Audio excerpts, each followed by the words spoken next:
everyone and welcome back to this channel, and today I'm going to answer the question how to make LazyPay payments. You see, making LazyPay payments is a straightforward process. The first thing you need to do is receive your bill or statement. You see, LazyPay generates a consolidated bill or statement of your outstanding dues according to their billing cycle, usually twice a month. You'll be notified via SMS and or email with a link to your statement.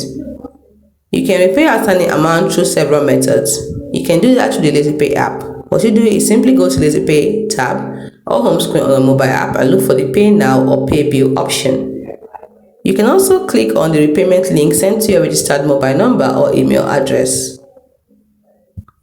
Then you can also decide to log into your account on the official LazyPay website, which is lazypay.in, and find the payment option on your dashboard. LazyPay supports various payment methods including debit cards, net banking, UPI, and a unified payment interface.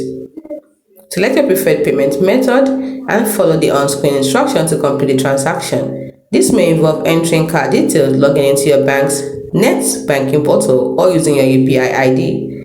It's important to pay your dues by the specified due date to avoid any late payment charges. You can also set up auto repayment on the LazyPay app for convenience. It's as simple as that. Hope you found this video helpful.